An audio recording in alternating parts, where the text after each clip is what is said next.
मी आपल्याला सगळ्यांनाच मनापासून या ठिकाणी धन्यवाद देईन की खऱ्या अर्थाने शिक्षक मतदारसंघाची निवडणूक आता 26 तारखेला आली, अगदी 3-4 दिवसावर येऊन ठेपलेली आहे।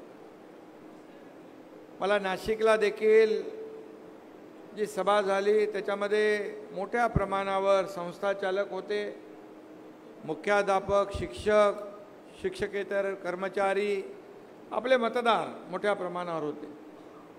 अहिल्यादेवी नगर आपलं तिकडे मोठ्या प्रमाणावर विखे पाटलांच्या मतदारसंघामध्ये म्हणजे पालकमंत्री असलेल्या सर्व भागात तिकडे मोठ्या प्रमाणावर लोक आले होते आणि सगळ्यांनीच एक उत्साहामध्ये किशोर दराडे यांना आपले आशीर्वाद दिले, पाठिंबा दिला। यावरून मी आपल्याला एवढं खात्रीने सांगू शकतो हे सगळी जी काही तयारी आहे, आपल्या सगळ्यांची उपस्थिती आहे, ही किशोर दराडे यांना जिंकून आणणारी आहे, अशा प्रकारचा विश्वास या ठिकाणी मी व्यक्त करतो।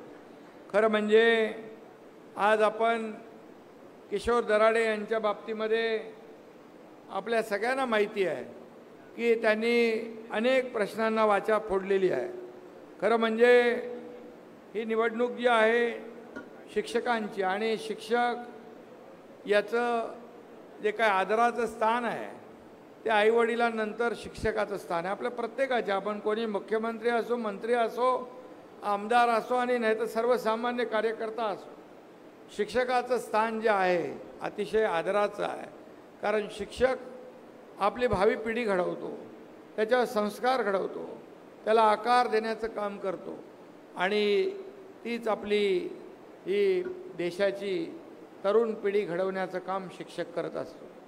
आणि म्हणून शिक्षक जेव्हा आपलं विद्यादानाचं काम करतो त्यावेळेस त्याच्याही काही अपेक्षा असतात, त्यांचेही काही प्रश्न असतात आणि म्हणून मग ते सोडवणं हे शासनकर्त्यांचं काम असतं। आपल्या सगळ्यांना माहीत आहे की जेव्हा जुन्या पेन्शनचा विषय आला ते जुने पेन्शन मिळेल असं कोणालाही वाटलं नव्हतं, कोणी देईल असंही वाटलं नव्हतं। परंतु जेव्हा संप झाला, महाराष्ट्रात सर्व अधिकारी, कर्मचारी, शिक्षक संपावर गेल्यानंतर मी जेव्हा त्यांना बोलवलं, प्रतिनिधींना, प्रमुखांना, आणि त्यांना मी एकच सांगितलं की याच्यामध्ये आपल्याला मार्ग काढायचा आहे आणि मार्ग काढत असताना शेवटी सरकारचा हा जो काही गाडा आहे हा डोलाराही चालला पाहिजे आणि आपल्या ज्या काही कमिटेड ज्या काही गोष्टी आहेत, जो खर्च आहे तोही भागवला पाहिजे, प्रकल्पही झाले पाहिजे, सर्वसामान्य लोकांच्या योजनाही सुरू राहिल्या पाहिजे आणि आपल्या कर्मचाऱ्यांना, शिक्षकांना देखील न्याय मिळाला पाहिजे। आणि असं सांगितल्यानंतर त्यांनी माझ्या शब्दावर विश्वास ठेवला आणि संप मागे घेतला। त्यावेळची परिस्थिती आपल्याला माहीत आहे, फार परिस्थिती महाराष्ट्रामध्ये, राज्यामध्ये अतिशय तशा प्रकारची परिस्थिती निर्माण झाली, त्याचं आपण सगळे साक्षीदार आहोत। परंतु मग संप मागे घेत असताना त्यांनी मला सांगितलं, मुख्यमंत्री महोदय, तुमच्यावर आमचा पूर्ण विश्वास आहे आणि आम्हाला माहीत आहे तुम्ही एकदा बोललात की ते देणार, शब्द पाळणार। आणि मग मी, देवेंद्रजी, आम्ही अजितदादा बैठक घेतल्यानंतर मग मी जो काही शब्द दिला होता तो शब्द जुन्या पेन्शन योजनेचा निर्णय आपण घेतला सरकारने आणि जाहीरपणे घेतला। आणि त्यामध्ये अनेक प्रश्न होते, छोटे मोठे, आपण कमिटी नेमली होती, त्या कमिटीच्या माध्यमातून काही प्रश्न सुटणार होते आणि हे करत असताना त्यावेळेस मात्र आपल्या शिक्षकांचं जे आहे 1 नोव्हेंबर 2005 पूर्वी सेवेत आलेल्या सर्व शिक्षकांना देखील जुनी पेन्शन लागू झाली पाहिजे अशा प्रकारची मागणी होती। त्यावेळी आम्ही सांगितलं ही पण मागणी आम्ही मान्य करणार, सरकार हे जे काही निर्णय आहे तो घेणार। आणि म्हणून तो दिलेला शब्द आहे तो आपण शब्द पाळत इथपर्यंत आलो आहे। त्याचबरोबर 20%, 40%, 60% अनुदान जे आहे त्या शाळा ज्या 2011 साली अस्तित्वात आल्या त्याच्या प्रचलित धोरणानुसार पुढे अनुदान मिळालं पाहिजे, ही देखील एक आपली मागणी आहे। शाळांना वेतनेतर अनुदान 7व्या वेतन आयोगानुसार मिळालं पाहिजे, ही देखील आपली मागणी आहे. आणि त्याचबरोबर आदिवासी आश्रमशाळेची कामकाजाची वेळ पूर्वीप्रमाणे म्हणजे 11 ते 5 झाली पाहिजे, अशा प्रकारची देखील मागणी आहे. मी आपल्याला एवढंच सांगतो की शेवटी गुलाबराव मगाशी म्हणाले तसं आपले दराडे कलाकार आहेत, तसे आपले शिक्षक देखील या राज्याचा एक प्रमुख कणा आहे. एक शिक्षक या राज्याचा एक वैभव आहे आणि शिक्षकाने ठरवलं की तो काय करू शकतो, इकडचं तिकडे करू शकतो, इकडचं इकडे करू शकतो किंवा इकडचं इकडे करू शकतो. बरोबर आहे ना. शिक्षकाचा एक एक शिक्षक खूप लोकांच्या संपर्कात असतात. जसं एक एक संस्था शेकडो हजारो लोकांच्या संपर्कात असते, तसा एक एक शिक्षक देखील अनेक लोकांच्या संपर्कात असतात. आणि मग ते सरकारच्या कामाच्या बद्दल, सरकारचं जे काही काम आहे त्याचं जे सरकारचं बद्दल जे मत निर्माण करण्याचं काम देखील शिक्षक करत असतात. आणि त्यामुळे शिक्षकांना कधी कोणी नाराज करू नये, ही आमच्या सरकारची भूमिका आहे. आणि म्हणून मी आपल्याला एवढंच सांगतो, वेळ पण बराच झाला आहे आणि शिक्षक हा एक समाजातला महत्त्वाचा घटक आहे. किशोर दराडे यांनी त्यांच्या निधीमधून जे काही वाटप केलं, मगाशी आपले सालार यांनी सांगितलं की त्यांनी जे जे काही कॉम्प्युटर असतील, प्रिंटर असतील, आणखी जे जे काय ते देण्याचं काम केलं. पुस्तकं असतील, मायक्रोस्कोप असेल, सगळं ते देण्याचं काम या ठिकाणी केलं. आणि त्याचबरोबर या ठिकाणी त्यांनी जेव्हा छोटे छोटे विषय आहेत त्यामध्ये शिक्षक निवृत्त झाल्यावर त्यांचा सन्मान झाला पाहिजे, यासाठी देखील अनेक प्रयत्न केले. शासनाने मंजूर केलेली नवीन कंत्राटी शिक्षक भरती रद्द करण्यासाठी देखील त्यांनी पाठपुरावा केला. प्रलंबित वैद्यकीय अर्जित रजा जी आहे, फरक बिलं, वेतन आयोग हप्ता, यासाठी हे छोटे छोटे विषय आहेत, परंतु शिक्षकांसाठी महत्त्वाचे आहेत. त्याला तळमळीने यांनी पाठपुरावा केला.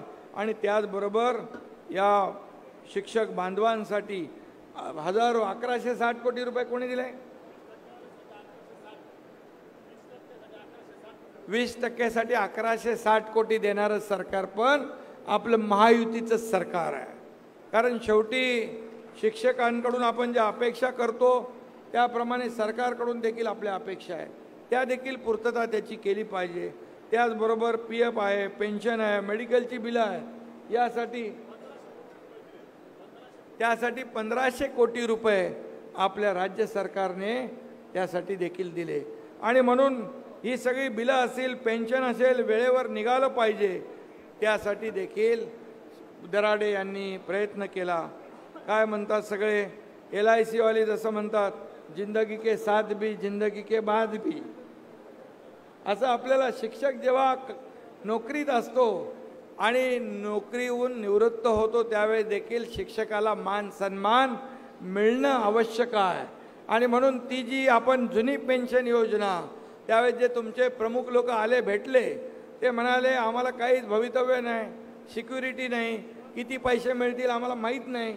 आणि मग त्यांचं म्हणणं बरोबर होतं की एवढे वर्ष काम केल्यानंतर जेव्हा त्यांचं उर्वरित आयुष्य आहे निवृत्तीनंतर, ते देखील सन्मानाने गेलं पाहिजे, सन्मानाने तो शिक्षक समाजामध्ये जगला पाहिजे. हे लक्षात घेऊनच या एकनाथ शिंदेने आणि आमच्या सरकारने तो निर्णय जुन्या पेन्शन योजनेचा लागू केला. कारण शेवटी आपल्याला प्रत्येकाला जे पुढचं भवितव्य आहे, जे उर्वरित आयुष्य आहे, ते देखील सुखा समाधानाने जगता आलं पाहिजे, यासाठी आपण प्रयत्न केलेले आहेत. त्यामुळे मला वाटतं मी आणखी काही जास्त सांगण्याची आवश्यकता नाही. आपल्याला मी एवढीच विनंती करतो, जसं आपले शिवसेना, भाजपा, राष्ट्रवादी, इतर संस्था, महायुतीचे सर्व आमदार, पदाधिकारी सगळे आहेत इकडे. आणि त्याचबरोबर सर्व इथे काही कुठल्या एका पक्षाचे लोक नाहीत, सर्व पक्षाचे लोक म्हणजे शिक्षक म्हणजे काय, त्याच्यामध्ये कुठलंही पक्षविरहित आपण हे करत असतो, त्याच्यामध्ये पक्ष आणण्याचं कारण नाही. जो आपल्यासाठी तळमळीने काम करतो, जो आपल्यासाठी भांडतो, जो आपल्यासाठी विधान परिषदेमध्ये आपल्या प्रश्नांना वाचा फोडतो, तो आपला माणूस. आणि म्हणून दराडे जे आहेत, किशोर दराडे यांचं काम मी जवळून पाहिलेलं आहे. आणि म्हणून त्यांनी मला सांगितलं, उमेदवारी दिल्यानंतर माझ्यासाठी तुम्ही एक 4-5 सभा मिटिंग घ्याल का? मुख्यमंत्र्यांनी अद्याप कधी अशी बैठक घेतली नव्हती. ते मला म्हणाले आपल्याला लोकांना भेटावं लागेल, संस्था आहेत, शिक्षक आहेत, मुख्याध्यापक आहेत, आपले आमदार आहेत, खासदार, लोकप्रतिनिधी. मी म्हणालो मुख्यमंत्र्यांनी यापूर्वी कुणी असा प्रयत्न केला नसला तरीसुद्धा हा एकनाथ शिंदे तुमच्यासाठी सगळीकडे येईल आणि लोकांना विनंती करेल. कारण मी मुख्यमंत्री असलो तरीसुद्धा माझ्यातला कार्यकर्ता आजही जिवंत आहे. मी कालही कार्यकर्ता म्हणून काम करत होतो, आजही कार्यकर्ता म्हणून काम करतोय, उद्याही कार्यकर्ता म्हणूनच मी काम करणार आहे. आणि त्यामुळे मी सर्वसामान्यांचा मुख्यमंत्री म्हणून हे सरकार सर्वसामान्यांचं, शेतकऱ्यांचं, कष्टकऱ्यांचं, कामगारांचं, माता भगिनींचं, युवकांचं आणि शिक्षकांचं देखील आहे. त्यामुळे निश्चितपणे आपल्याला माहीत आहे, मी आणि देवेंद्रजींनी पहिलेच काम सुरू केलं तेव्हापासून जर आपण पाहिले निर्णय, या सरकारने घेतलेले निर्णय अवघड, अशक्य प्राय वाटणारे निर्णय आपल्या महायुतीच्या सरकारने घेतलेले आहेत. आणि म्हणूनच शिक्षकांसाठी देखील ही आचारसंहिता संपल्यानंतर जे जे तुमचे विषय आहेत, छोटे असू दे मोठे असू दे, मी कालच शिक्षण मंत्र्यांच्या बरोबर त्यांना बोलावलं होतं. काही आपल्या संघटनांचे प्रतिनिधी होते, शिक्षक संघटनाचे प्रतिनिधी होते, त्यांच्या समोर बैठक घेतली. त्यांना मी सांगितलं शिक्षण मंत्री म्हणून तुमची जबाबदारी आहे की ही जबाबदारी की जे शिक्षकांचे प्रश्न प्रलंबित आहेत ते आपल्याला सोडवावे लागतील. संस्था ज्या आहेत त्या संस्था ज्या त्यांच्याही अडचणी आहेत त्यांनाही आपल्याला मदत करायला लागेल. संस्था म्हणजे काय, त्यांच्याकडे वेगळ्या दृष्टीने पाहण्याची गरज नाही. कारण एका संस्थेत शेकडो शिक्षक असतात, हजारो विद्यार्थी तिथं शिक्षण घेत असतात आणि त्यामुळे त्यांच्याकडे देखील सरकारचा बघण्याचा दृष्टिकोन जो आहे हा सकारात्मक आम्ही ठेवलेला आहे. आणि त्यामुळे मी आपल्याला सगळ्यांना विनंती करीन, व्यासपीठावर आपले सगळे आमदार, खासदार, जसं आता तुम्ही दोन्ही खासदार निवडून आले इकडे जळगाव, दोन्ही खासदार भरपूर मताने आले. मगाशी गुलाबराव म्हणाले इथून डायरेक्ट कल्याणला जाते, कल्याणचा खासदार बी खूप मोठ्या फरकाने निवडून आला, त्यामुळे ठाण्याचाही आला. असं आपलं कल्याणला प्रचाराला होते आमदार. आणि आपल्याला माहीत आहे की ही निवडणूक जी आहे ही शिक्षकाची आहे, शिक्षकांसाठी आहे, त्यांना न्याय देण्यासाठी आहे.